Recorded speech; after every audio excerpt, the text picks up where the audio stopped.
Hello and welcome to this month's Support Coordinator webinar, proudly brought to you by Endeavour Foundation. I'm Vicky Gray, your host for today's session. Today we will uncover how to empower school leavers through NDIS, community supports and Inclusive Employment Australia, with our guest presenter Mary Ingerton from Support Coordination Academy. As we gather online with attendees joining us from across Australia, I'd like to acknowledge the significance of the lands we all call home.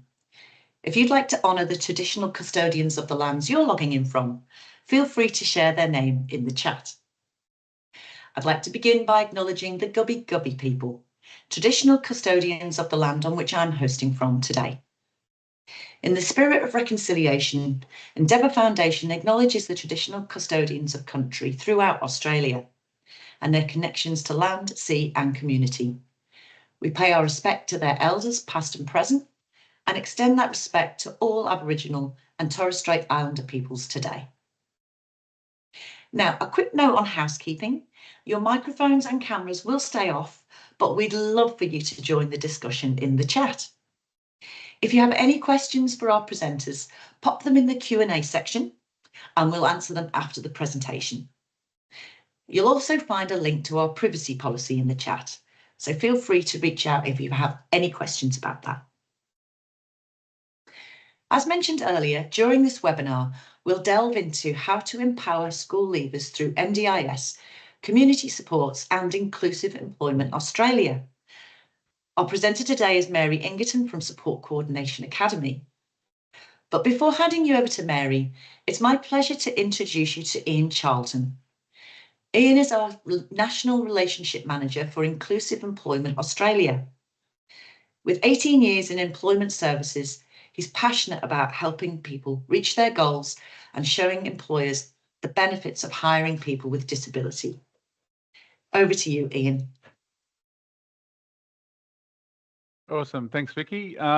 Thanks, everyone, for joining us today. I just wanted to go through a few things of, obviously, with DES, the current contract versus the new IEA program. So with the current DES that we've got at the moment, Disability Employment Services, is there's going to be more flexibility and customised supports for our clients. So with the current contract, you know, some people can have up to 80 participants on their caseload. So we're looking to reduce those to at least 30 or 40 participants. So that's in half. So that gives us more time, more flexibility to work with our participants, reach out to employers, inclusive employers, and educate them around how to help people reach their goals with an intellectual disability. So that gives us more time to work in with them and also our participants.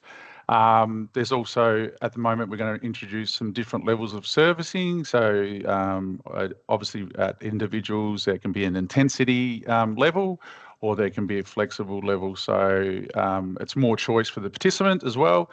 And we help them identify what level they'd like to be at on intensity. So that would be a lot more hands-on to work with their employment goals and their employers, or they might want a flexible service where they choose to when they want to engage with us and when they want our help as well. So there's easier support for employees with disability already in work, so we can go out and provide supports, do some assessments to see if there's any shortfalls, help them and the employer as well to make sure that they're getting the right level of service and identifying where the shortcomings are, so that we can continue the employment with the employer and also the participant to reach their goals.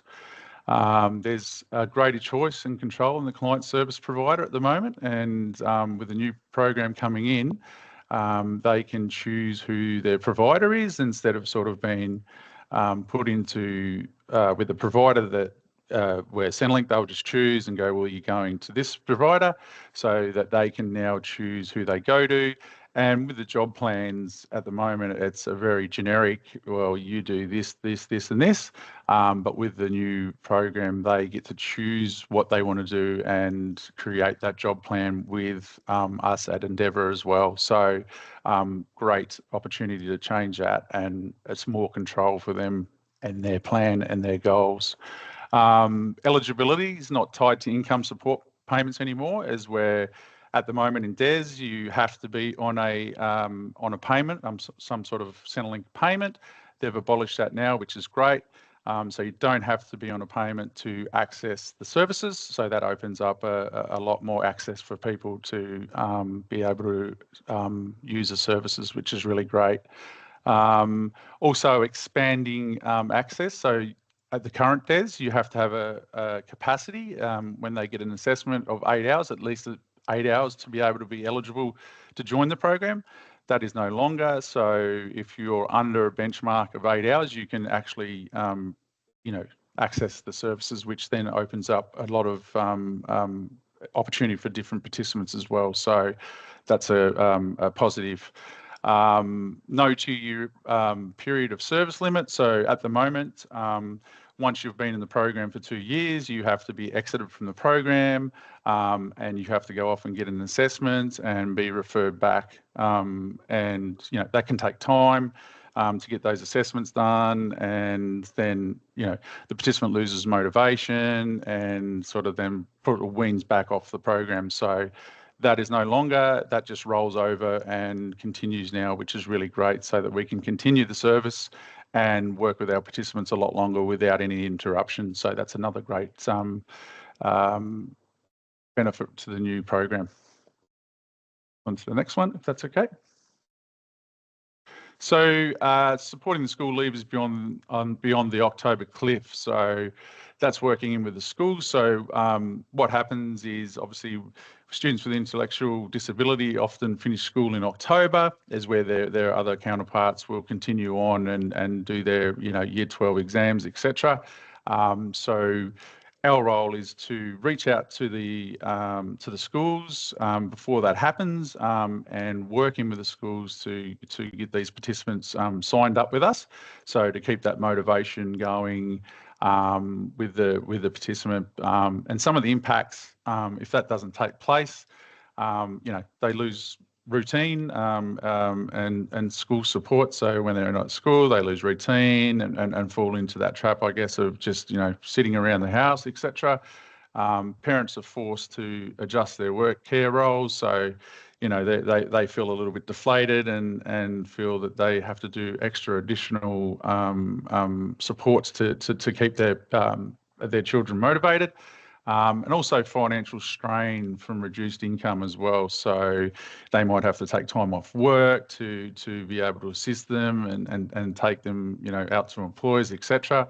And when that happens, they'll make limited choices and make rush decisions. So our role is to fill that gap, engage with them and their school, and we take them through that process and begin the process of working with them and helping them build resumes, look at employers, look at inclusive employers. That's our role as well, to go out and set those really good standards of how we work with our ID participants.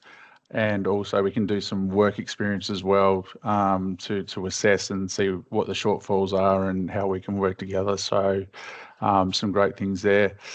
And our response, obviously we've our footprint, we've extended our footprint, which is really good. We're currently in Queensland from North Queensland to the Sunshine Coast. However, we've moved into Brisbane Metro, down through to Ipswich, the Gold Coast, Victoria and South Australia. So, our role is to bridge that gap and, help our participants through some pre-employment training, job readiness and supports and work experience. So, so thanks for giving me the time to present to you guys. If you've got any questions, pop that in the chat. Happy to have a look at those and go through them and come back with any questions that you have. But yeah, thanks for your time, and I'll hand it over to you now, Mary.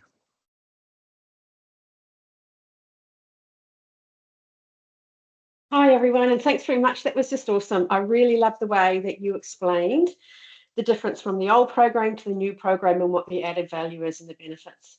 And something just to be really, really clear about, you talked a lot about, Ian, around participants, and I know language is really quite challenging across our disability sector, the language across different sectors. So when Ian's talking about participants, he's talking about people joining the service. It's for all people with disability, not just those that are on the NDIS. So it's something to be really, really clear about. Okay, I'm actually going to talk about the support coordinator role and how support coordinators can support people with disability and their families through this transition period. Okay, so what are we going to focus on today? Right, here we go. So we're going to be looking at futures planning. What is it? What does it mean within the NDIS context? Learning how to support our families to plan proactively for post-school life. Identifying NDIS supports and community resources available for transitions, and developing strategies to create and monitor a bit of a transition plan. Okay, and also just talking about language, I talk about participants a lot. So when I talk about participants, I'm also talking about their extended network. So whether it's their family, their friends, their nominees, or whoever they consider to be that important person. Okay, let's get moving. So again, if you have any questions for myself or for Ian around the independent employment services or around the support coordinator role, please put them into the Q&A or the chat, and then we'll get to them at the end of the session. Okay, let's get started. Right, so futures planning, what is it and why? So futures planning is a process of, it's really just about looking ahead. I suppose what I find a lot with support coordinators, and support coordinators get really, really busy, we have limited hours, we're really focused on the here and now. What do we need now? What are the priorities? What needs to happen next? But I suppose when working with families, especially when you're working with children or young adults or those transitioning out of school, there's also other transition planning that we can do as well. So futures planning also works around transition. So transitioning from school, if someone is transitioning who wants to in the future move out of home, or anything that's around a specific transition where there needs to be like a plan around the future. What does that look like? What are the goals that you want to achieve? And then it's really coming back and saying, what are the steps we need to take to be able to get there? And I've also talked to a lot of families, or some families, where this isn't done very well and they haven't really thought about it. And then the person leaves school and then they go, wow, I didn't actually think about what was going to happen when my person leaves school. So what's next? So this is really about thinking about a transition is coming up. How do we support families and people with disability to actually start that thinking process and that planning around that person's future? Okay. Let's have a think about futures planning. So the good thing about futures planning is it builds independence and helps young people prepare for greater independence in the future. So learning skills so if their goals are around getting out and volunteering in the community or looking at employment options or training or courses or whatever that might be, then they can start to think about, well, what are the things that I need to do now? So whatever are my skill gaps? Do I need to have travel training, or do I need to start thinking about how to manage my own money, or learning how to self-advocate for themselves? It also promotes confidence and opportunity. So having a plan helps participants and their families explore employment or training or community participation options instead of missing opportunities due to lack of preparation or awareness of what the options might be available. It also supports informed NDIS planning, so coming up for a review, might be looking for a variation of a plan, but by really doing this futures planning and having really clear goals about where that person wants to be in the future, it helps to create really good pathways, and it helps to really be able to source the right supports at the right time. Okay.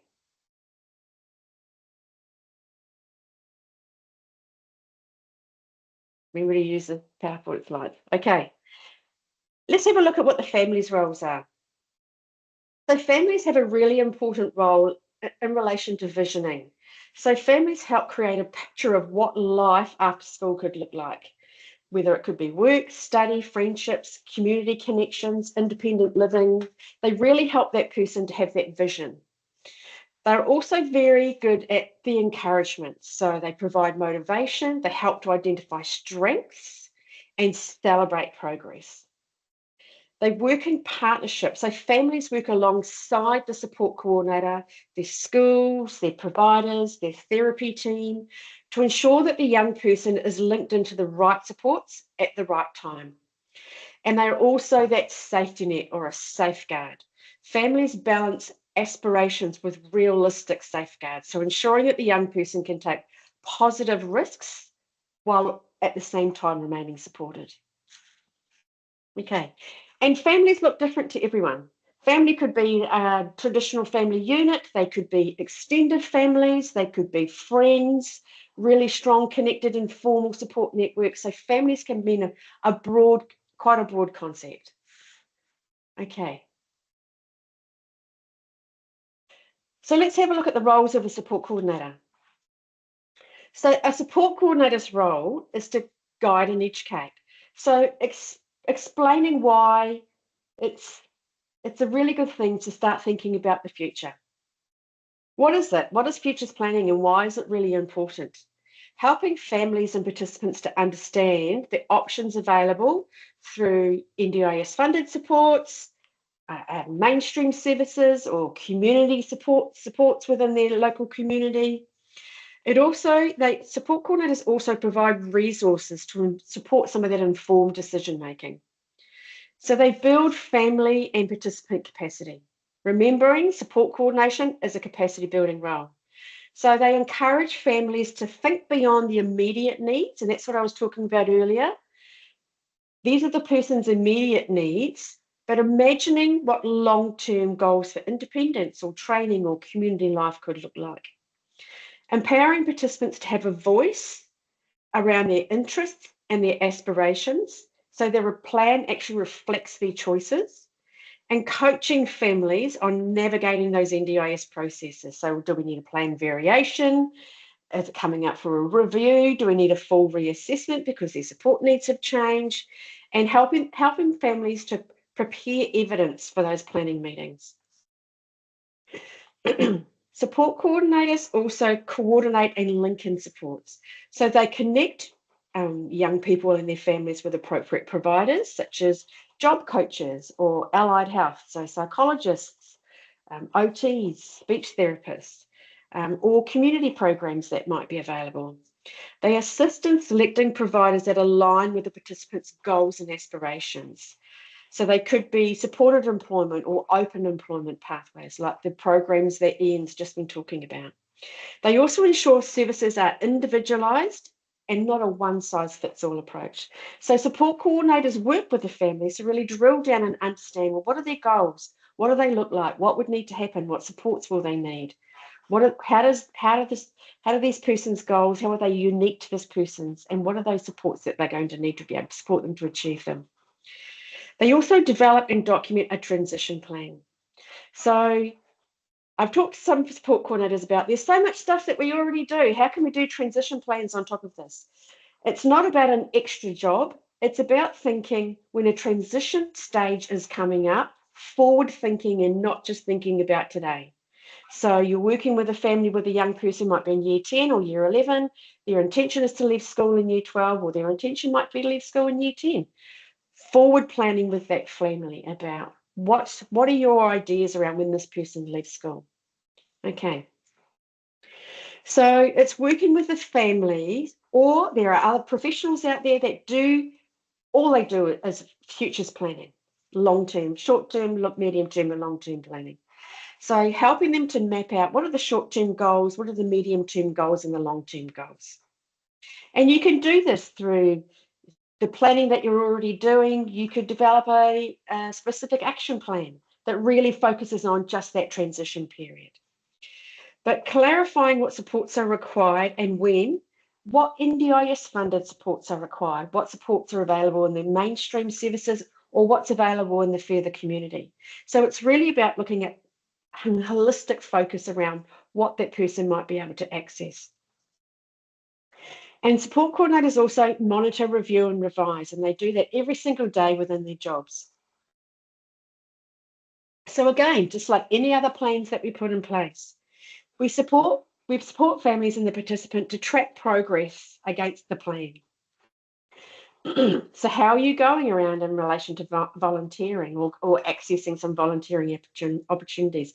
How are you going in relation to the psychology support that you're going in relation to developing those skills around developing friendships or really good communication styles with speech pathology? So how are all of these supports coordinated together, supporting you to pursue and achieve your goals? Checking in on a regular basis to identify what's working and where adjustments are needed. Supporting families to request plan changes when a person's circumstances change or their goals change.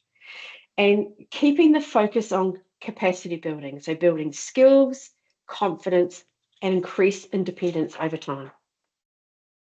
Okay. So NDIS supports for transition. So let's have a look at what type of supports a participant could possibly access, or a participant of the NDIS through the scheme. Of course, it would need to meet the reasonable necessary criteria, which we all know. So any supports accessed through the NDIS need to meet the reasonable necessary decision-making criteria. So the supports required need to link directly to a participant's unique disability-related support needs. So what are the supports that they need to overcome barriers to accessing employment or volunteering opportunities or accessing additional training or accessing the community? Also needs to be directly related to goals. So what are the goals? What are the outcomes they're hoping to be achieved around increasing skills, access and inclusion with the community, gaining or maintaining employment? Support coordinators also need to explore the gaps in those support needs. So what is the difference between the supports the person is accessing now while attending school, say 5 days a week? And what will that look like when they transition from school? What type of support will they need? And thinking about what are the short-term goals, medium-term goals, and long-term goals. So some people will have the capacity to go straight into an employment support service and start going through that process. Other people will need to go, well, these are the things that I want to do. Let's focus on skill development first before we go down that path. So everybody will be different. So it's always important to be focusing on a person's goals, what they mean to them, and the outcomes that they want to achieve. This helps to identify the focus for the NDIS support. So it could be like skill development, confidence building, work experience, hands-on support. So it's really important to get very specific about what is the focus, what are the goals, what does it mean to you, and what would it look like if you actually achieve them. It also helps you to measure that progress. So let's have a look at supports available through the NDIS.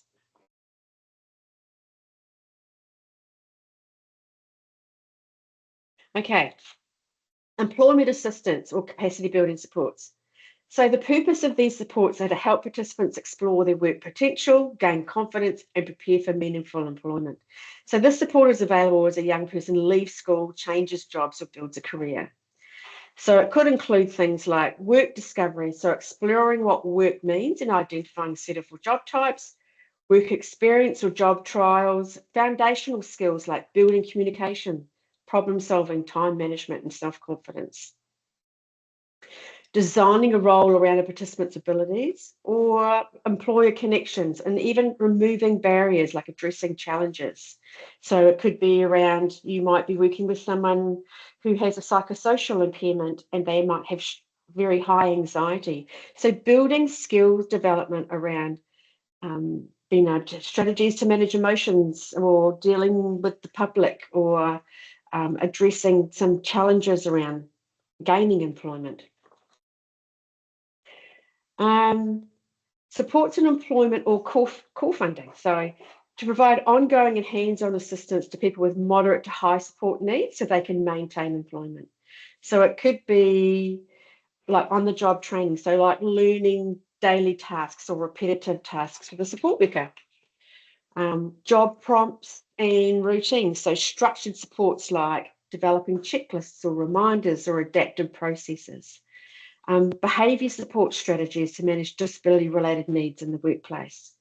Assistive technology, so devices to enable participation. Could be like job customisation, so making roles achievable through tailored adjustments. Or work settings, so public, private sector jobs, family businesses, supported employment services, or even volunteering.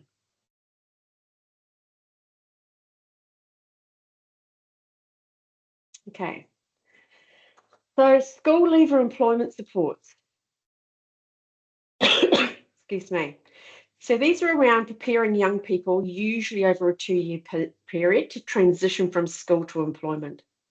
So they could be things like intensive skill building, learning time management, teamwork, workplace etiquette, identifying interests and possible job pathways, work trials and placements, so testing out roles in supported environments or building confidence, whether that's socially or emotionally, to be able to access work, or transition readiness, so ensuring participants are prepared to move into inclusive employment Australia options.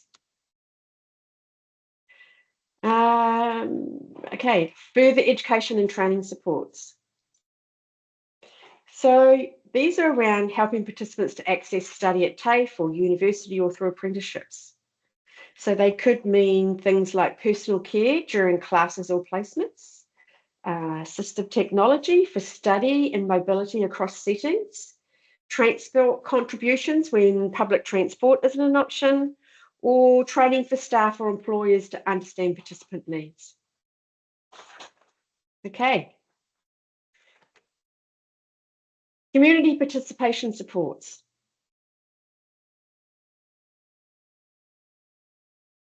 These are around building independence, confidence, social connections outside of school and work. So you can see these are really, really broad, and it really highlights the importance to understand that futures planning. When you're doing futures planning, you're really starting to drill down, well, what is it that you actually want to achieve? What are the skills, the confidence, the increased independence you want to gain? What would that look like? So what I'm trying to highlight is it's actually quite varied and very unique to each person. So community participation supports could be things like travel training, so using public transport or travel apps, money management like budgeting and handling payments, teamwork, learning to cooperate and contribute in groups, decision making and problem solving so they can gain autonomy, planning and organising, so developing those executive skills like understanding how to do planning, understanding how to, problem solve, or communication and relationships, so building friendships and those networks and connections. Okay, social and recreational supports. These are around supporting participants to join into sports or hobbies or recreational activities. So it might be around specialised or adaptive equipment, could be around skill building, so learning to participate in community or team activities, support workers to assist with personal care or set up for activities, could be transport where public options aren't available. Okay. I'll give you a bit of an example. So a support worker could help a young person, say, prepare for going to a weekly football club. Ensuring that they have the right adaptive equipment and supporting to have more independence and develop these skills when they're socialising within that club. Okay, improve daily living. So to develop functional life skills that build independence at home, in the community or at work. So there could be things like occupational therapy for around cooking, shopping or self-care, speech therapy for communication and workplace readiness, psychology or counselling for confidence and emotional regulation, programs to generalise skills across environments. give you another example. So you could be like a young person may need some speech therapy sessions to improve communication skills so that they can be more effective during job interviews or communicating their supports and needs while they're in supported employment or in an open employment opportunity. Let's have a look at other capacity building supports. So other capacity building supports, obviously, support coordination, linking participants into the right mix of supports, doing that futures planning, doing planning with people, really identifying and drilling down what is it that you're actually needing to support you to achieve those goals. Is it around employment assistance? Is it around supports in employment, further education and training, community participation supports, more therapy supports? Also improved relationships, so behaviour support or to develop strategies around behaviour support plans. Give you an example, just keeping an eye on the time. So say a participant with significant anxiety may receive some kind of behaviour support to manage community participation, combined with support coordination to guide the family through that planning process. Yeah? Okay. Keep going.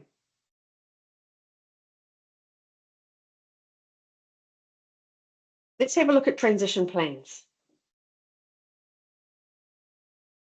And again, these are around acknowledging that someone's going through a transition and supporting a family to think about the future. And as support coordinators, we do that. We have these conversations all the time.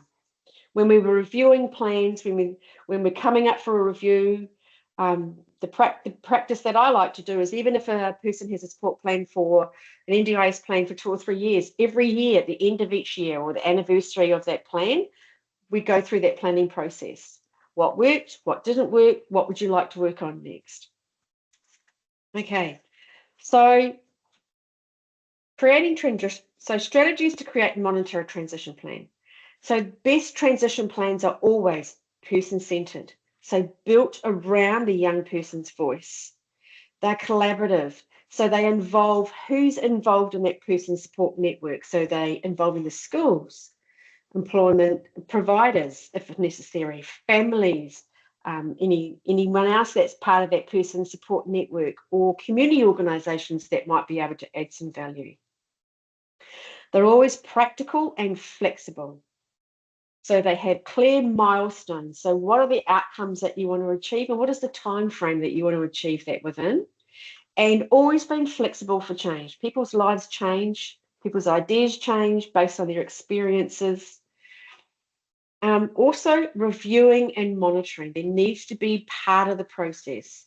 So tracking that progress, having regular check-ins, what's working, what's not working, what do we need to adjust? Having regular check-ins so you can track the progress and celebrate those achievements. This all gets fed into your NDIS reporting.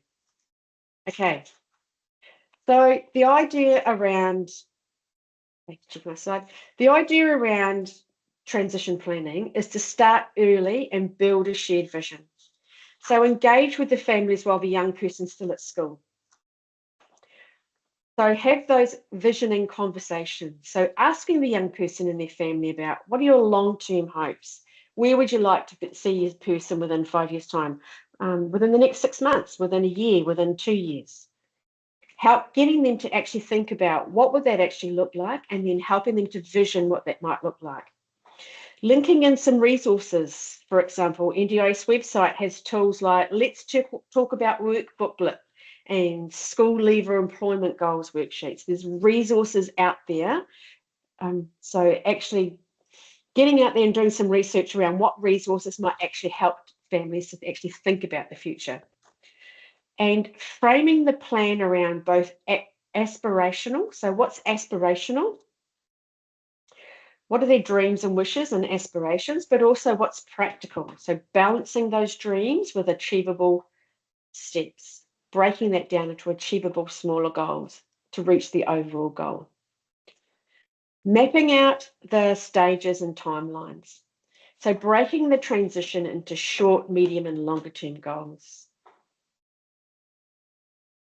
So short-term goals might be things like work experience or travel training, skill development, therapy supports that focus around what their more medium to longer term goals are. Medium-term goals might be things like accessing employment services or volunteering opportunities or thinking about courses that can increase that skill development. Longer-term goals might be around working through an employment process to end up in open employment, or could be even about moving out of home and being more independent within their own home. Using visual tools. So visual tools will look different for different people. I like to do mapping. So I start with the person and then map out what are the goals, what would that look like. So a bit of a mind map, a bit of a visual map. Other people like timelines or checklists, or they might need a bit of a project or an action plan that talks about who's going to be doing what, when, and how. So identifying supports and responsibilities. Okay, coming up to time. So clarifying what the NDIS funds and what it doesn't fund. So the NDIS might fund someone who would be able to coach someone through a process if they were, but they wouldn't be paying for fees, course fees. So connecting to broader support, so Inclusive Employment Australia, TAFE, local volunteering groups, understanding what services they can provide and how they can support the person through that learning opportunity or employment opportunities. Making sure the plans include the support network. So it's not just the support coordinator and the family doing the planning, it needs to include everybody that's part of that support work. So everyone could be working towards the same goals. So including the family, the school, any mainstream services that are linked in with that person, any therapy supports, any community supports. So not just focusing on funded supports. So building a collaboration with those key support network or stakeholders. So building partnerships with schools or therapists, employment services, arranging transition meetings with the families and schools and providers to align with those goals, encouraging the young person's active voice in the planning, which is really, really, really important. So creating a living document. So living documents can be very simple to quite complicated. It really just depends on the person and their family and what they're actually looking for. So it can be easy as just writing something down into like a support plan. It can be an action plan. It can be a transition plan with short, medium, and long-term goals. But again, it's about thinking holistically as opposed to what's just available through the NDIS. Okay, embedding skill building opportunities. So again, focusing on capacity building, not just service access. So travel training or money management, social skill development through community groups, encouraging families to embed that skill development in everyday routines. And again, monitoring progress regularly. So scheduling check-ins, tracking progress against milestones. So where are they at? What's working? What's not working? What can we do differently? These are all things that support coordinators do on a daily basis.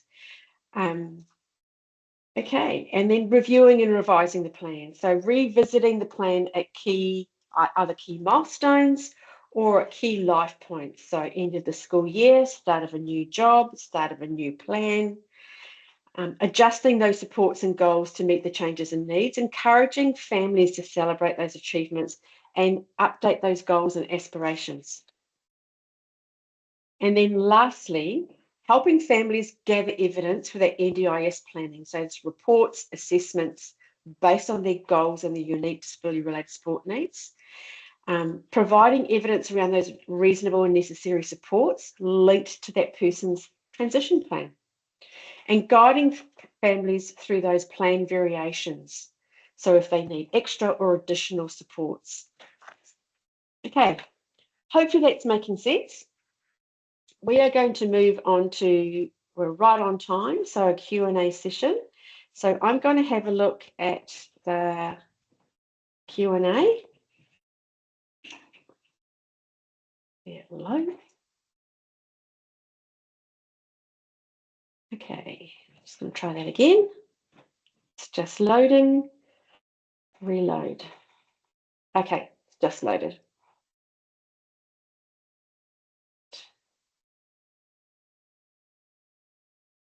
Okay. Shami asks, are uni TAFE supports including an SLS package? Ian, I'm assuming that's a question for you. I would have to have a look at that. That's a good question, but definitely have a look. I'm pretty sure that uni may not be involved in that, but we can definitely have a look and come back to that question. Yeah. Okay, brilliant, thank you. Monica, is this just for participants with intellectual disability? I have quite a few with ASD, but not intellectual disability. Yeah, so the program that we've been successful in is for ID, intellectual disabilities. However, there are specialist providers that have won contracts around people with ASD, etc. And they will specialise in that. That's why they've turned it into a specialised program, so that the participants that actually go to these providers will get the supports and trained in those areas to assist instead of a generalist scope. Brilliant. And are you aware of other providers in like New South Wales, WA? Where would people be able to find that information for the IEP programs? Yep, definitely go to the website, go to the Dual website, and they'll have all the providers that have been successful in each state. So obviously our footprint here in Endeavour, as I said, was Queensland, South Australia and Victoria, in parts of those areas, and it'll tell you where we will operate out of. But if you go to the website, you should be able to find one in your local area, etc., for different types of conditions and specialist providers. Great, awesome. We are in New South Wales. Do you have onboarding process documentation you could share? Not at present. We're actually working through that at the moment, but once we have all that in place, definitely we will have that, be able to disperse that out, definitely. Okay. There's a question here. What are the IEA eligibility guidelines for NDIS participants receiving finding and keeping a job supports? Previously, there were DES versus SLES guidelines that specified 6-month overlap. I think you could actually answer that question. So basically what we're going to do with questions that we're not able to answer right now, we will actually pull all that information together and it will be up on the website with a link to the actual watch the recording of the webinar. So anything that needs a bit more in depth, like that question from Daryl, Ian will be able to provide a lot more context and a lot more information on the website, and you'll be sent out a link to this. How is this funded? So IEP, I'm assuming you're asking, Amber, is Ian, do you want to answer that? Yep. So it's funded from the government. So yeah, they are funding the program and offer the the supports around if we need to provide some wage subsidy, etc., or do some modifications in the workplace, etc., as well. So they will help with the funding around that. Okay. Key supports listed are programs where additional funding is available separate from NDIS package. Sorry, Polly, I'm not quite sure what the question is. Are you saying that the different types of services and supports available are separate from an NDIS package?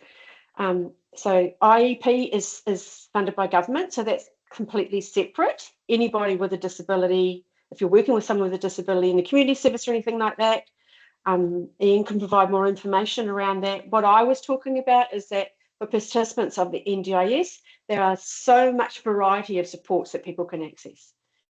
Okay, it's not just about employment, it could be about building skills or independence around accessing community, building relationships, getting work ready. Okay, Deborah asks, is this service replacing all DES providers or just select ones? There are many areas not covered. So I'm assuming this EIA are providers and there will be other similar, yes.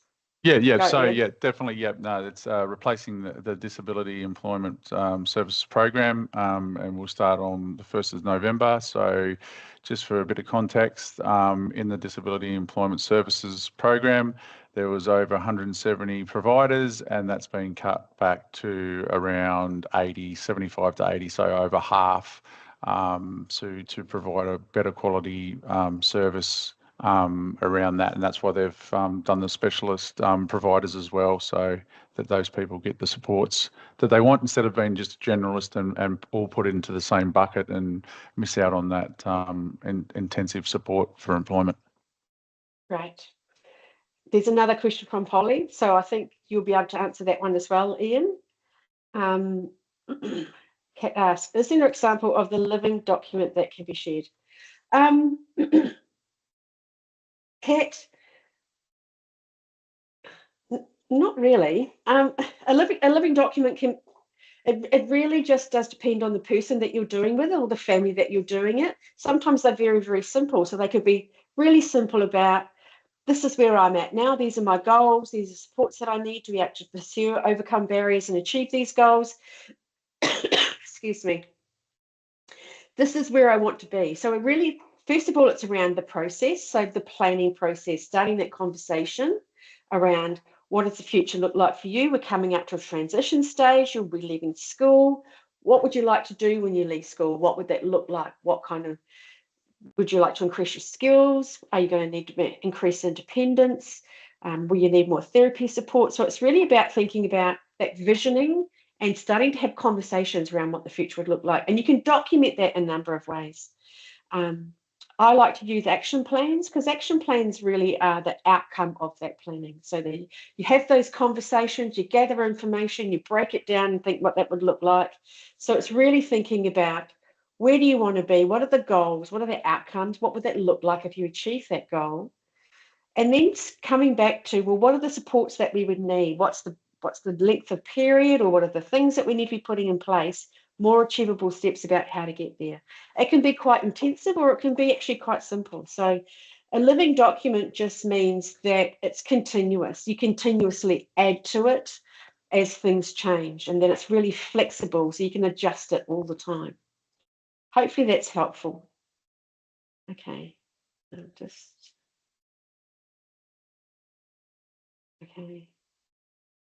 Sorry, I'm just, okay. Marion asks, what's the best seminar to start doing support coordination in New South Wales? Marion, I'm assuming you're talking about training. Support Coordination Academy has training. You can find it on our website. There's a number of organisations that provide training. If anyone is keen to get into support coordination and be a support coordinator, strongly recommend you go and get training because it's a very specialist role and it can be quite a complex role. Okay. Amber asks, many NDIS providers have historically struggled to support people with invisible disabilities and complex conditions, often doing just enough to tick the box rather than genuinely engaging. What guarantees do we have that the new IEA systems will do better? It would be really good, Ian, if you'll be able to answer that as part of the questions, because I think that would be a really good response. Wanting to point out that support coordinators can be in situations where they have to manage the living grief of parents during this process. Really, really good point, Coral. Like for any people with teenagers transitioning, growing up, our children growing up, there's always that feeling of that we're losing our children or that our people are growing up, that there could be a lot of grief associated with that process. And I think it's something to be really, really, really intuitive of and something to consider, that it's why doing that planning is really helpful, because it really helps us start that conversation and it really then highlights what supports the families might need or what that person might need. Okay, just keeping an eye on the time. Mainstream employment is often promoted as the gold standard, but for some people it's neither realistic nor appropriate. How will the IEA system ensure supported employment remains viable and well-resourced for those who need it, rather than being treated as a stepping stone that participants are forced out of? Really good question, Amber. Ian will be able to answer that. Yep, We're that's hearing fine. a lot about the Yeah. Oh, sorry. Yep. No, that's fine. Yeah. So that's our role, to make sure that we're working with these inclusive employers and understand the barriers, etc. So when we partner with these employers, that they understand and they're in it to make it work as well. I think with currently some of the participants have been put into roles and set up for failure. But that's where the quality and time that we put in with the participant, and as we've been saying throughout the presentation, to build those stepping stones, etc., and build those blocks first, and make sure that that the participant's got every right to be able to be successful in paid employment. So that's our role, to make sure that quality is high, and so that the employers working with us and the participants to make it work. Awesome. And I think, Ian, you'll be able to give some really good examples for some of these questions around some successes and how the changes to the program will make a difference as well, which I think will be really good. Okay. Yeah, 100%.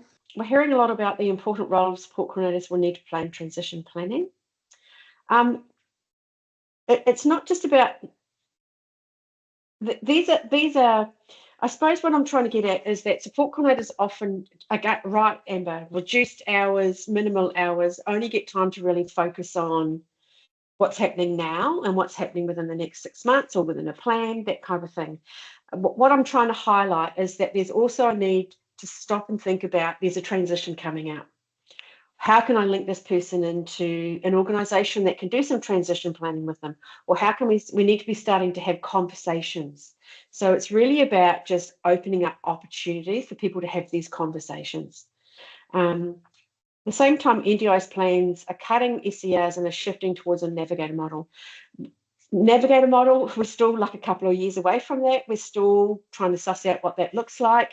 My understanding is people are the navigator are starting with the front end, so the general end, people who are not accessing the NDIS, getting support with access, and then they're going to start then working more towards those recommendations around what the NDIS review are talking about with, once people are in the scheme, what will that look like for people with complex support needs? What will that look like with people with specialist support needs? NDIS review talked a lot about that navigator model. So I suppose support coordinators and the skills that they have, the experience, the rapport that they build up with participants is all going to be valuable to transition into those roles. But again, that's happening over at least another 2-year period. How will participants get the transition support they need if support coordinators don't have the funded time to do the work? There's actually organisations that do this work. So looking at the core budget, using it flexibly, looking at capacity building, finding and keeping a job, looking at supports that might be available to help them with this planning.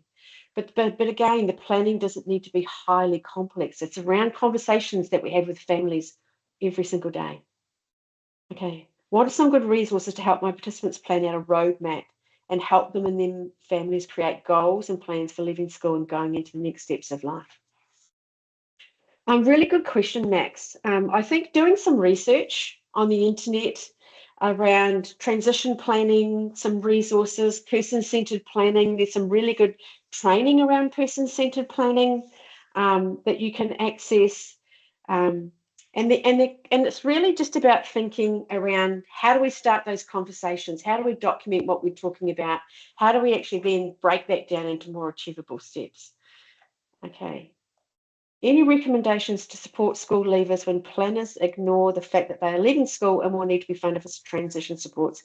Many providers need to know the funding is available prior to making an offer for supported work. Absolutely. Daryl, be firm on your request, have evidence to back up the need for additional supports, including the person's goals and the school offering a modified timetable to support a transition pathway. Planners will push back with not yet type responses. Well done, Daryl.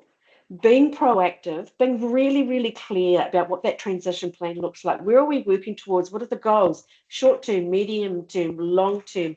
What are the supports or the skills that need to be developed along that process? Being really clear, being really evidence-based. getting the support network to come in and provide evidence from if there's therapists that will talk about how they're going to work towards that goal. So when the NDIS can see that you've got a coordinated approach across the support network, it makes easier to get collaborative evidence from the support network that are all working towards the same goal. Okay. I think we're just about running out of time. Okay. Thank you. I really appreciate the feedback. Okay. Okay. I think we've just about run out of time. I've got like 4 minutes. I need to stop talking. We will be responding to these questions. So Endeavour will send myself and Ian these questions and we will respond to them again. They will be up on the website. You'll get a link if you've registered for the session and you'll be able to see the questions with the answers as well as access the recording. So thank you very much for coming. We really, really, really do appreciate it. Thank you so much, Mary and Ian, for another great session. So many questions, and I can understand completely why it's a minefield. So what Mary said is absolutely correct. We will look at all the questions that you've sent through today. We'll get Mary and Ian to answer those, and we will be sending those through via a link. As from next week. So yeah, next week we'll get an email over to you with the recording of today's session and the PDF of the presentation. Many people were asking for that as well. And that additional resource so that you will be able to have a look at all the questions and answers from today's. So make sure you check your inbox for that one next week. We'd love to invite you all to join us next month in October. Our next webinar, Billable Hours, What's Within and Out of Scope of the Support Coordinator Role, is on Tuesday, the 14th of October at the same time from 12 till 1 AEST.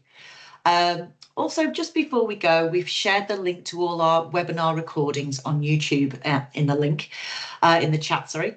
So you can catch up on any previous sessions. Again, so much information that Mary gives to everybody each month. We've also dropped the link to our Care Connect monthly newsletter in the chat, which is, again, is full of resources and handy information for support coordinators. On behalf of Endeavour Foundation, I want to thank you all for joining us today. We wish you a fantastic afternoon and we look forward to seeing you next month. Thanks again. Have a great afternoon.